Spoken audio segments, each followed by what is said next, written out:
কিছু কিছু ব্যাপার আছে যেগুলোতে রোজা ভাঙে না, কিন্তু আমাদের মধ্যে ব্যাপক সংশয় তৈরি হয়, কনফিউশন তৈরি হয় যে আসলে কি রোজাটা ভাঙলো কিনা।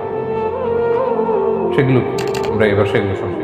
3 নম্বর সাব পয়েন্টটা তো ক্লিয়ার যে কিছু কিছু কাজ আছে যেগুলো করলে আসলে রোজা ভাঙে না। Things or actions that don't invalidate the fast, এটা আপনার রোজা ভাঙবে না। সেগুলো কি? এবার হচ্ছে ভুল করে যদি কেউ খায়, যেটা আমাদের আগের পয়েন্টে আমি ক্লিয়ার করে দিয়েছি, অথবা জোর করে যদি কাউকে খাওয়ানো হয় তার রোজা ভাঙবে। একটা হাদিস শুনে সহিহ বুখারী, রাসূল সাল্লাল্লাহু আলাইহি ওয়াসাল্লাম বলেছেন, মান নাসিয়া ওয়া হুয়া সাইম ফাআকালা আও শারিবা, রোজা অবস্থায় কেউ যদি ভুল করে খেয়ে ফেলে, ফালিউতিম্মা সাওমা, সেজন্য তার রোজা পূর্ণ করে। তার রোজা ভেঙে গেছে মনে করে সেজন্য খাওয়া শুরু না করে, সেজন্য রোজা পূর্ণ করে। কারণ ফাইন্নামা আতআমাহুল্লাহু ওয়া সাখা, কারণ আল্লাহই তাকে খাইয়েছে, আল্লাহই তাকে পানি দিয়েছে। তাহলে ভুল করে খেলে তার রোজা ভাঙবে না, কাজা কাফারা কিছুই লাগবে না, জাস্ট ইউ কন্টিনিউ ইউ সিয়াম। ওকে। 2 নাম্বার হচ্ছে এটা বিবাহিতদের জন্য, যেহেতু মোস্ট অফ দ্য অডিয়েন্স আর 18+, কোনো অসুবিধা নাই। আর ইসলামে কথাগুলো আসলে বাঁচতে হলে জানতে হবে। সেটা হচ্ছে, আমরা শুনেছি যে বিবাহিতরা ফিজিক্যাল ইন্টারকোর্স যদি করে, দেহ থেকে সিমেন আউট হলে রোজা ভেঙে যায়, কিন্তু স্বাভাবিক মেলামেশাতে রোজা ভাঙে না। কিস করা, হাগ করা হাজবেন্ড ওয়াইফের মধ্যে, এই যে সখ্যতা, এই ব্যাপারগুলো যদি দিনের বেলায় ঘটে এতে রোজা ভাঙে না। ব্যাপারটা বুঝতে পেরেছেন না সবাই? দলিল শোনেন। আমাদের আয়েশা রাদিয়াল্লাহু তাআলা আনহা বলেন, কানা নবী সাল্লাল্লাহু আলাইহি ওয়াসাল্লাম ইয়াকাব্বিলু ওয়া হুয়া সাইম, রমাদানের রোজা অবস্থায় তিনি আমাদেরকে কিস করতেন, ওয়া ইউবাশিরু, আমাদেরকে হাগ করতেন, ওয়া হুয়া সাইম, রোজা অবস্থায়। এতে রোজার কোনো সমস্যা হতো না। তবে এটা রিকমেন্ডেড না। স্বামী স্ত্রীর একান্ত মেলামেশা দিনের বেলা রিকমেন্ডেড না, কারণ এটা থেকে সে সেক্সুয়ালি এক্সাইটমেন্টের দিকে চলে যেতে পারে। ফলে ভুল করে সে এমন কাজ করে ফেলতে পারে যেটাতে তার রোজাটাই ভেঙে যাবে। আর ইচ্ছা করে রোজা ভাঙলে কি করতে হয়? কাজাও কাফারাও, খবর আছে না? সেজন্য এটা খেয়াল রাখতে হবে। 3 নাম্বার, এটাকে আরবিতে বলে আল ইহতিলাম, ওয়েট ড্রিম, বাংলায় বলে স্বপ্ন দোষ। ঘুমের মধ্যে এমন কিছু দেখলেন ফলে আপনার সিমেন আউট হলো, আপনার রোজা ভাঙবে না। কারণ এটা কি ইচ্ছা করে করছেন আপনি? এটা কার হাতে? আল্লাহ হাতে। এতে রোজা ভাঙে না। শুধু আপনি ঘুম থেকে উঠে ফরজ গোসলটা করে নিলেই। প্রিয় ভাইরা, মুসলিম কমিউনিটির ভাইরা, কথা কি বুঝতে পারতেছেন? আচ্ছা। 4 নাম্বার হচ্ছে ব্লাড টেস্ট। অনেকে বলে যে হুজুর ব্লাড টেস্ট করা যাবে কিনা রমাদানে? ব্লাড টেস্ট করা যাবে। ব্লাড টেস্ট করলে রোজা ভাঙে না। এটা খুবই জরুরি একটা মাসালা, প্রায় আমাদের লাগে। 1-2 সিরিঞ্জ ব্লাড নিলে ভাঙে না। তবে যদি অনেক বেশি অ্যামাউন্টের ব্লাড নেয়, এতে যদি আপনি ক্লান্ত হয়ে পড়েন, সেক্ষেত্রে আপনি রোজা ভাঙতে পারবেন, পরে কাজা করলে হবে। 5 নাম্বার হচ্ছে অনিচ্ছাকৃত বমি। এটা আমি আগেও ক্লিয়ার করেছি যে ইচ্ছাকৃত বমি করলে রোজা ভাঙে, কিন্তু অনিচ্ছাকৃত যদি বমি চলে আসছে, ভমিটিং হচ্ছে, আমার রোজা ভাঙবে না। 6 নাম্বারে নোজ ব্লিডিং, নাক দিয়ে অনেকে রক্ত পড়ে না, নাক দিয়ে রক্ত ঝরলে মানুষের রোজা ভাঙে, আনলেস যদি অনেক বেশি অ্যামাউন্টের হয়, আপনি ক্লান্ত হয়ে পড়েন, তখন তো আপনি রোজা ভাঙতে পারবেন। 7 নাম্বার, রোজা রেখে দাঁত ফেলতে পারবো কিনা? জি, রোজা রেখে আপনি আপনার দাঁতকে রিমুভ করতে পারবেন, খুব বেশি যাতে রক্ত বের না হয় সেটা আপনি খেয়াল রাখবেন। দাঁত ফেললে যে রক্ত বের হয় এতে রোজা ভাঙে না। 8 নাম্বার পয়েন্টটা খুবই গুরুত্বপূর্ণ, এটা খেয়াল করে শুনতে হবে। কান দুইটা খরগোশের কানের মতো খাড়া করে শুনেন, খুব মনোযোগ দিন। 8 নাম্বারটা হচ্ছে ইনজেকশন। রোজা রেখে ইনজেকশন দেওয়া যাবে কিনা? কিছু কিছু ইনজেকশন দেওয়া যাবে, কিছু কিছু দেওয়া যাবে না। কোনগুলো দেওয়া যাবে না? এনার্জেটিক ইনজেকশন দেওয়া যাবে না। যে ইনজেকশনে ফুড সাপ্লিমেন্টারি আছে, যেটার মধ্যে নিউট্রিশন ভ্যালু আছে, এই ইনজেকশনগুলো দেওয়া যাবে না। এমনও ইনজেকশন আছে যেটা দিলে 7 দিন আপনার আর খাওয়া লাগবে না, একেবারে তরতা যাবে, এরকম ইনজেকশন দেওয়া যাবে? তো আপনি সিস্টেম করে খাইলেন, কেমন যাবে, তাই না? আপনি অন্য ওয়েতে দেহে এনার্জি ইনপুট করলেন, এটা করলে রোজা ভেঙে যাবে। তাহলে food supplementary injection, nutrition value আছে এরকম injection, energetic injection, energy boost up করে এরকম ইনজেকশন দিলে রোজা ভেঙে যায়, এগুলো দেওয়া যাবে না। কিন্তু পেইন কিলার যে ইনজেকশনগুলো আছে এটা দিতে পারবেন। পেইন কিলার ইনজেকশন দিতে পারবেন, অ্যান্টিবায়োটিক ইনজেকশন দিতে পারবেন, অ্যানেস্থেটিক ইনজেকশন দিতে পারবেন, এই জাতীয় মেডিকেশন ইনজেকশনগুলো দিতে পারবেন। কোভিডের যে ইনজেকশন এগুলো আপনি দিতে পারবেন। এগুলোতে রোজা ভাঙে না, কারণ এগুলোতে আপনার স্টোমাকে কিছু পৌঁছেও না, আপনাকে শক্তিবর্ধক কিছু দেহে প্রবেশও করাচ্ছে না, আপনার এনার্জিও বাড়ে না। আপনার এনার্জি বাড়ে না, আপনার নিউট্রিশন ভ্যালু অ্যাড হয় না, আপনার স্টোমাকে কিছু পৌঁছে না, এই জাতীয় সব ইনজেকশন দেওয়া যায়। ইনজেকশন পয়েন্টটা ক্লিয়ার? 9 নম্বরে কিছু কমন ব্যাপার আছে। এই কমন জিনিসগুলো আমাদের মনের মধ্যে প্রায় প্রশ্ন জাগে যে এগুলো করা যাবে কি যাবে না, এগুলো ক্লিয়ার করি। এর মধ্যে 1 নম্বর হচ্ছে টুথপেস্ট। রোজা রেখে টুথপেস্ট দিয়ে ব্রাশ করা যাবে কিনা, বলেন যাবে কি যাবে না?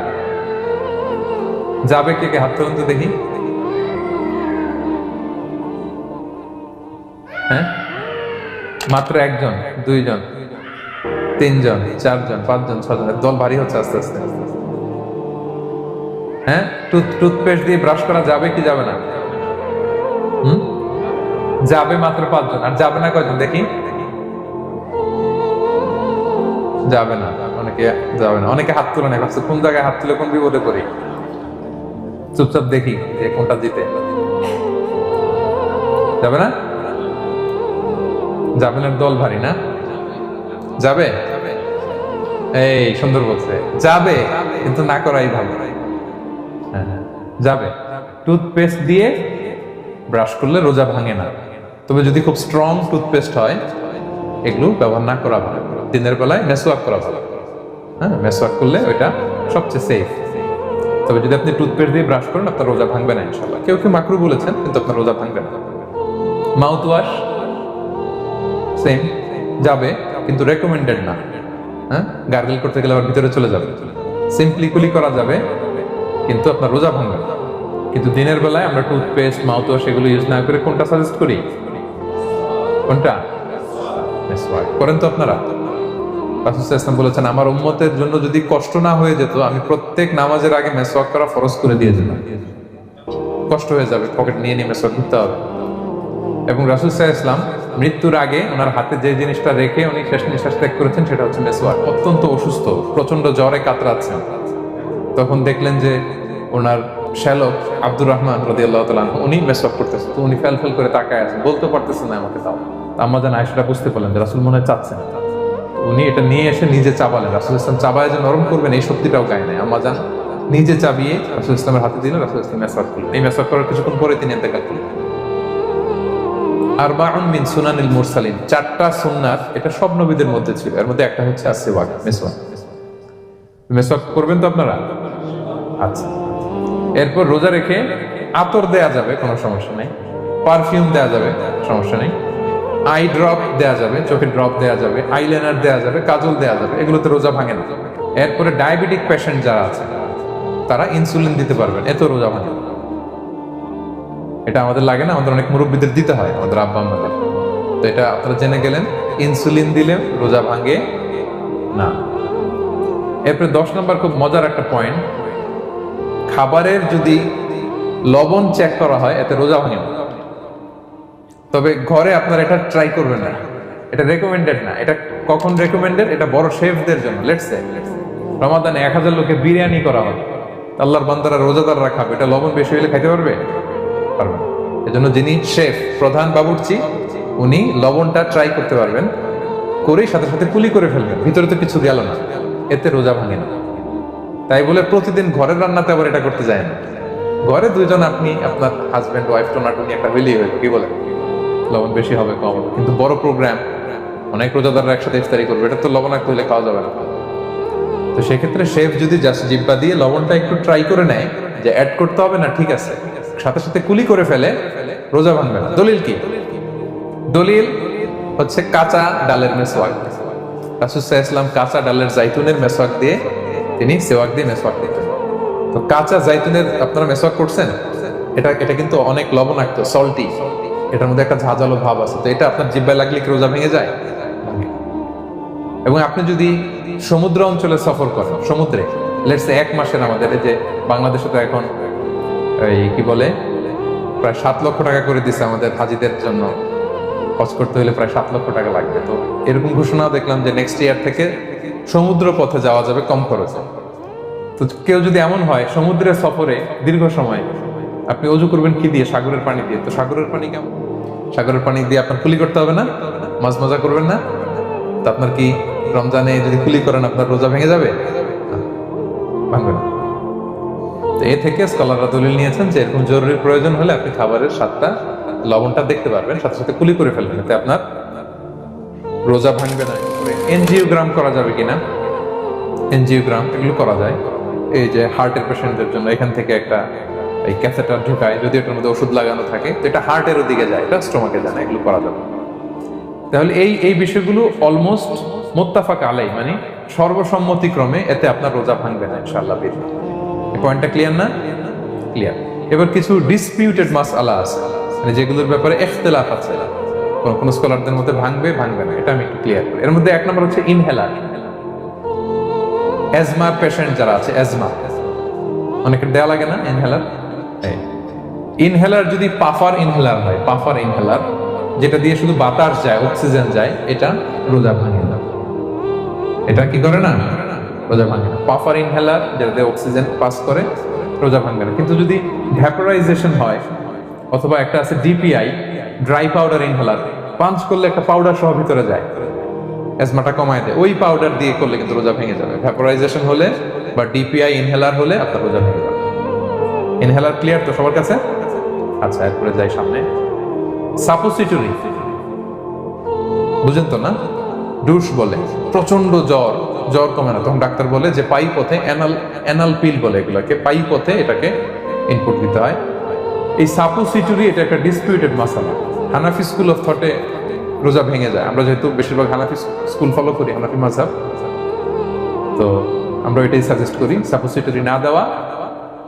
তবে অন্যান্য স্কলারদের মতে রোজা ভাঙবে না, বিশেষ করে ইবনে তাইমিয়া আলাইহি রাহমার মতে রোজা ভাঙবে না।